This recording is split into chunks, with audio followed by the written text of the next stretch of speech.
Hello everybody, welcome back. Today for you we're going to be looking at the second warband out of Nightmare Quest.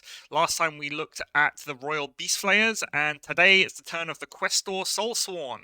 We are going to be taking a look at the faction, we're going to be taking a look at the fighters, the abilities, how to play, we're going to be doing some list building theory, and yeah, we're going to take a look and see exactly how good they are and if they've got what it takes to be competitive in today's games of Warcry. Before we start, I just want to say that I've been messing around a little bit with the format of my last couple of videos.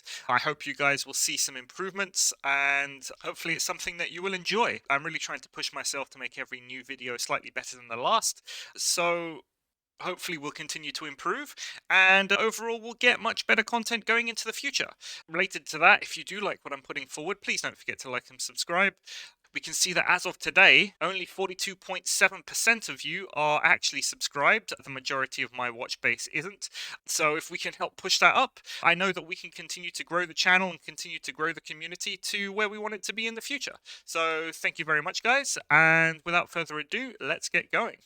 So, the first thing that I want to talk about with the Questor Soulsworn is if you take a quick look over all the stats, you'll notice that they all have the hero room mark. Now, normally in your game of Warcry, you're only allowed to bring up to 3 heroes with you, and the rest has to be normal fighters. But Questor Soulsworn obviously have to break this rule just because of the way that the warband is structured. I think this is the first time that Games Workshop has given a warband a generic special rule, which will always affect the warband regardless how it plays on the tabletop. So that's fairly exciting. Maybe this is something that Games Workshop can look to be doing in the future to give a little bit more variety in warbands. I think that some warbands could benefit from a global special rule, kind of pushing them forward a little bit. We've seen it already in the narrative play content that's been coming out of White Dwarf, and yeah, I think that could be something very exciting going forward in the future. But talking about Soulsworn, their special rule is Heroes All.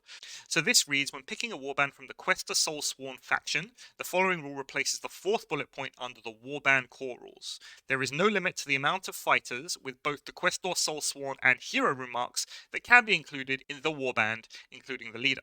In addition, you add the following as a sixth bullet point. No more than 2 fighters with a hero remark and any other faction remark may be included with the warband. Lastly, if you're creating a warband roster and you pick the Soulsworn faction, the following rule applies to the third restriction under choose your faction and fighters under narrative play. There is no limit to the number of fighters with both the Soulsworn and hero remarks that can be added to your warband, including the leader.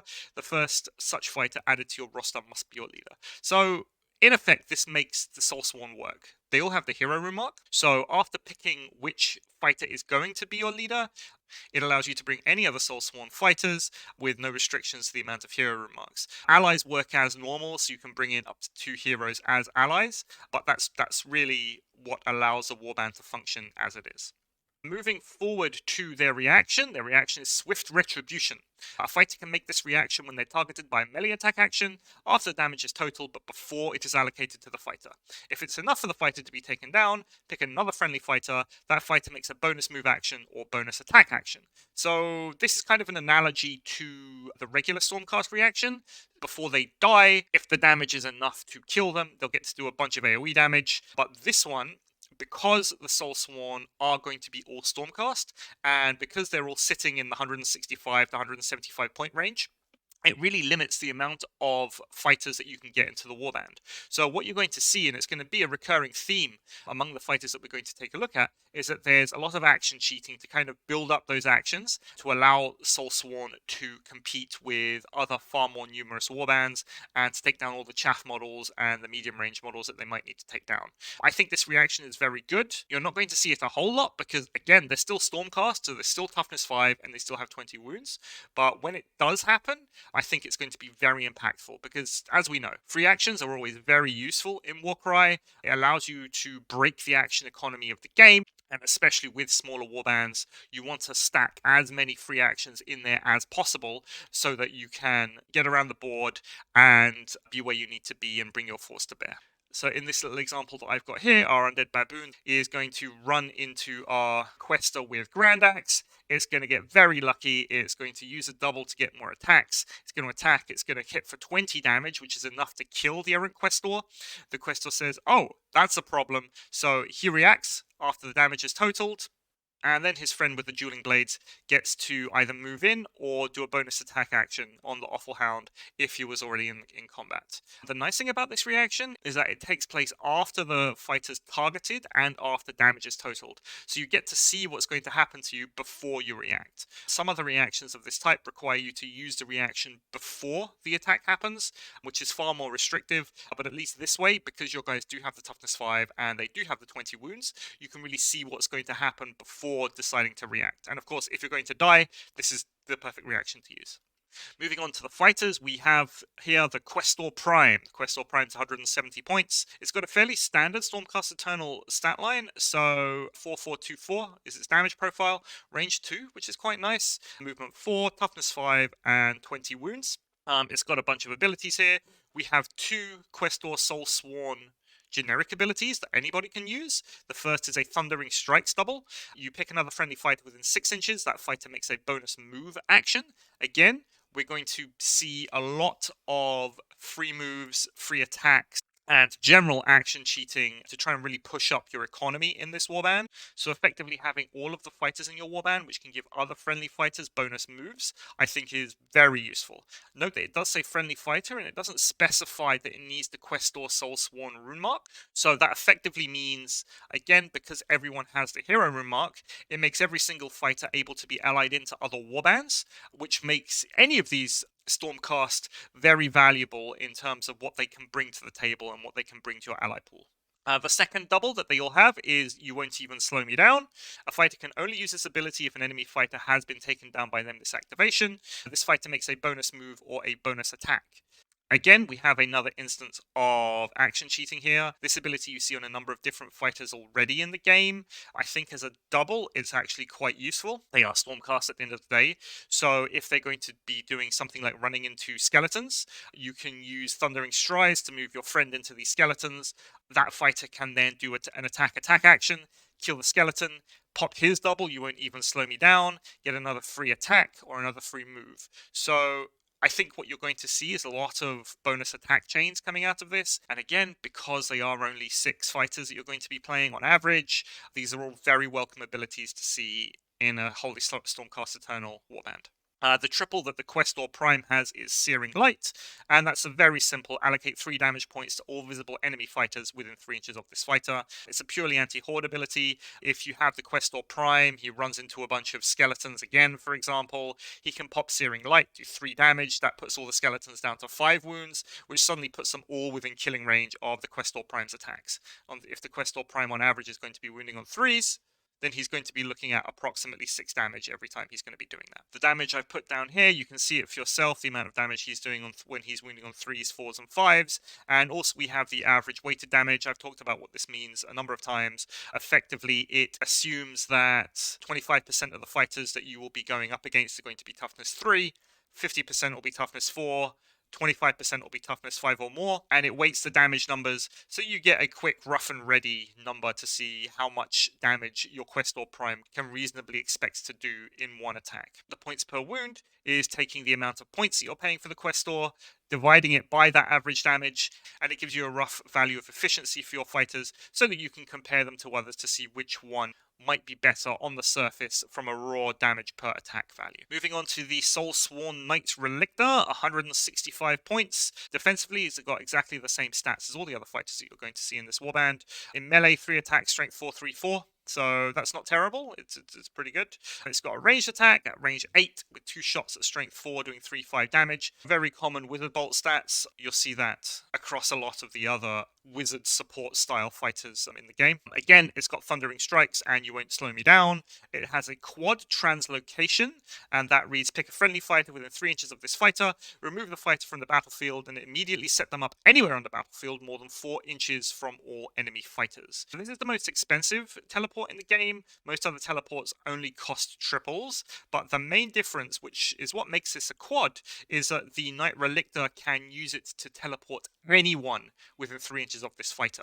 Again, I think that is the combination of this quad and its Thundering Strides that probably make it one of the best candidates for being an ally out of this warband. You can use it in your other order warbands, use it to teleport one of your main fighters into your opponent, or teleport one of your other fighters onto objectives, that kind of thing.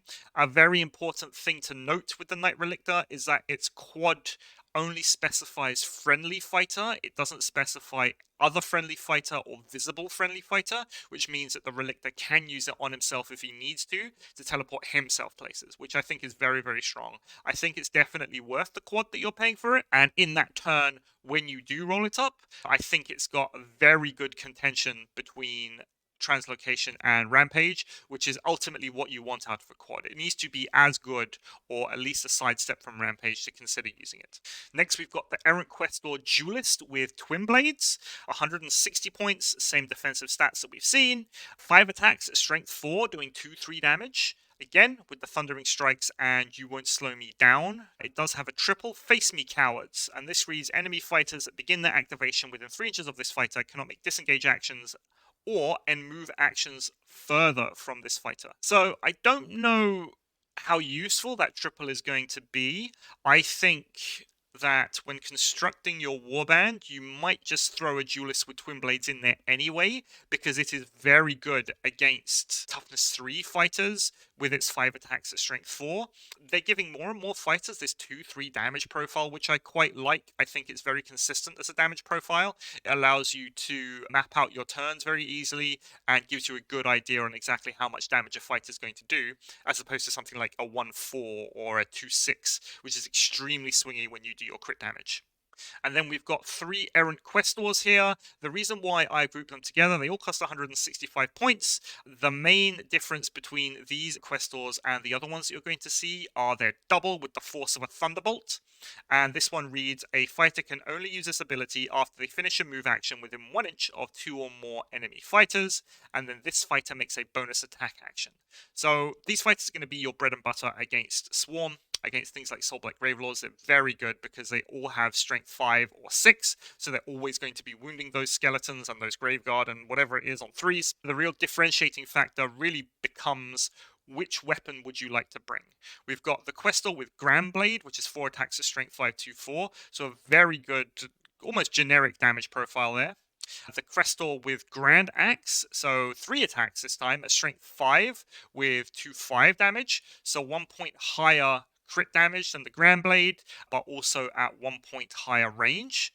It's worth noting that the Grand Axe with its range 2, I don't think gets as much bang for its buck out of with Force of a Thunderbolt, because that ability requires you to end within 1 inch, and if you're sitting at 2 inches using your Grand Axe, then you're not going to be able to use that ability at all. Finally, we've got the Errant-Questor with Grand Hammer. This one hits a lot harder, so it's got 3 attacks, just like the Grand Axe, at strength 6, doing 3-4 damage. So a higher base strength and a higher base damage, which gives it a more consistent high damage roll versus a wider variety of opponents. You can see here with the damage values, the Grand Blade and the Grand Axe compare quite favorably to each other. The Grand Hammer does a little bit less damage, but we're talking about 0.2 damage per attack here, so there isn't really anything massively wrong with taking the Grand Hammer, especially considering that it's going to be using its wounds on a 3 damage profile more of the time when compared to the Grand Blade and the Grand Axe. And finally, we've got the Errant-Questor with Grandspear, 170 points, 5 points more than the other 4 Errant-Questors that we've seen. It's got a 3-5-2-5 damage profile, so a higher crit damage than the other Errant-Questors, but it's only got 3 attacks. However, it does have a 3-inch range, which I think is extremely valuable. I'd probably play at least 1 Questor with Grandspear. I think it's very useful in that regard. Despite it not having with the force of a Thunderbolt double, I think just that 3-inch range combined with Thundering Strides on your other Stormcast means that it can get very close very quickly and attack from a very safe distance. So the question that we ask ourselves is, which Errant-Questors are we going to bring? You only have space for 6 fighters in the warbands just because of the way that the points work out, and we're probably always going to bring the Knight Relictor for its teleport ability, so this leaves another 6 fighters that you can choose from, including the Questor Prime. It is worth noting that out of the box, you can make 2 of any fighter or 4 Grand Hammers, so you do have the option to customize a little bit. I think you'll only ever need 1 box of these, which is, I think it's It's a first for Warcry. Normally you'll need 2 or even 3 boxes of some warbands to have an optimum build, but it's nice that the Soulsworn have the ability to make everything out of one box. So the question itself is, which ones do you want to bring? I've got all of the Errant-Questors here. You can see that the Twinblades actually has the higher damage profile when wounding on 3s, 4s, and 5s, but the question is, how often is it actually going to be able to use those damage profiles? It's only got strength 4, so that overall reduces its weighted damage. Like I said before, the Grand Blade and the Grand Axe, they perform very admirably next to each other. The Grandspear does have the lowest damage potential, but I still think that you want to be bringing one of them. I think it's between the Twinblades and the Grand Axe that you want to be leaving at home. I very much like the damage profile of the Grand Blade. It combos very well with Force of a Thunderbolt because it only has that 1-inch range. It allows you to get within that inch and make your extra attack, and you aren't wasting points effectively on the 2-inch range that you would get out of the axe. I think between the hammer and the axe, I would probably rather take the hammer because it's got a more consistent damage profile at 3-4. It's got the same amount of attacks. It's got higher strength. Out of all of the weapon options that you can pick, it really seems like the Grand Axe is the one that kind of doesn't do anything special by itself. It doesn't have as much range as the spear. It doesn't have as much damage as the hammer. It doesn't have as many attacks as either the blade or the twin blades. So yeah, I think the Grand Axe is the one that you're going to be realistically leaving at home when you're building this warband for up to your 6 guys.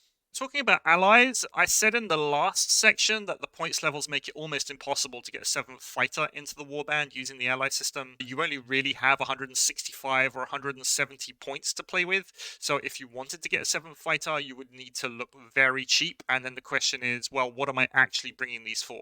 Is it just for the extra number, in which case it's probably not worth it, or are they going to bring in some kind of utility that your Soulsworn can't handle themselves?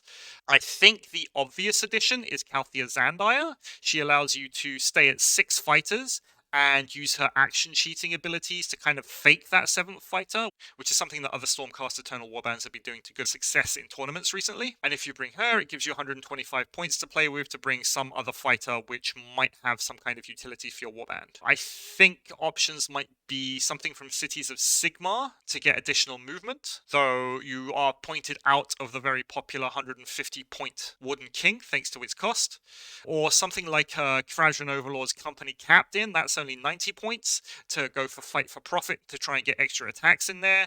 But generally, your warband, despite its movement 4, is actually going to be pretty fast because it can use those doubles to get extra movement. So I don't know exactly how useful that Fight for Profit would be. One of the ideas I've been toying about with is looking into Bladeborn and bringing in Kixi Taka from the Starblood Stalkers.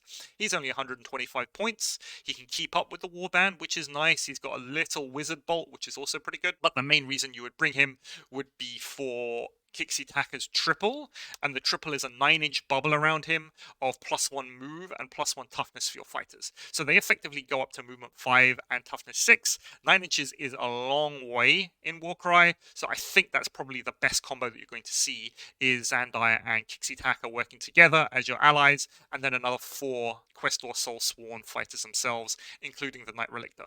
Now, as I said before, allying Soulsworn fighters into other warbands is extremely appealing. Taking the Knight Relictor, for example, opens up a teleport for any warband, for any fighter, whereas normally you'd have to take the 115-point Sylvaneth character, which is otherwise very squishy. The Relictor also opens up the additional move double, which is very strong. You could combo him into something like Kradron Overlords. He's only 165 points, remember, and suddenly getting a bonus move on a friendly Mizzen Master to go 10 inches and effectively starting the game in combat could be extremely strong. And for only 165 points, like I've said, it opens up a lot of flexibility for your games. So out of one box, we've spoken a little bit about which fighters you would bring, which fighters you would leave at home.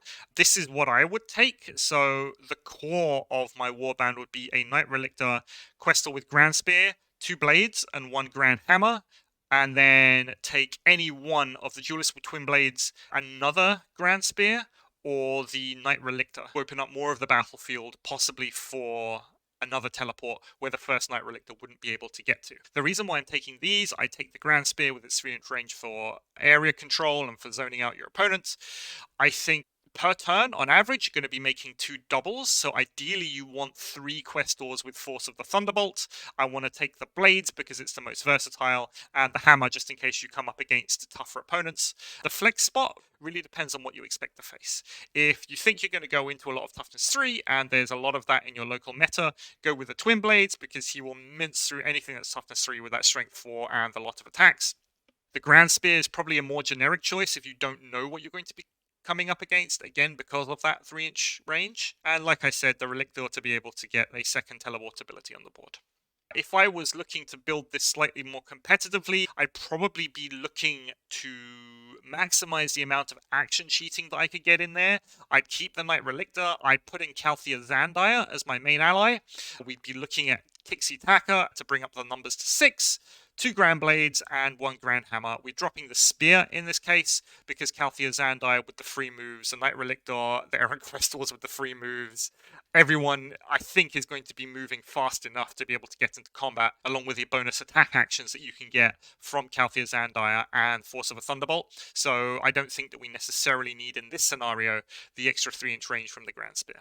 That's about it for today from my guide on how to build and how to play the Questor Soulsworn. I think they're a very interesting warband. I think if you want to play Stormcast Eternals, taking them as either the core of your warband or allying one of them in just for the additional action cheating that you can bring along with Calthea Zandire might be a very strong pick. I think overall as a warband, they're pretty interesting. I don't know how they would do in objective-heavy missions like the Rumble Pack, but they do certainly seem to have enough action cheating and bonus actions and bonus move and bonus attacks in there to be able to at least make a dent in one of these bigger 10-man warbands, for example. But today, that's it from me. Thank you very much for watching. As normal, if you like what you saw, please don't forget to like and subscribe. And let me know in the comments below how you think you want to be building your Soulsworn.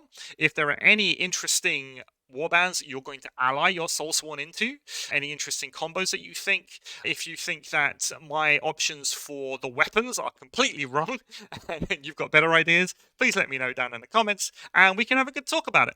But yeah, that's it from me for today. Thank you very much for watching once again, and I will see you next time.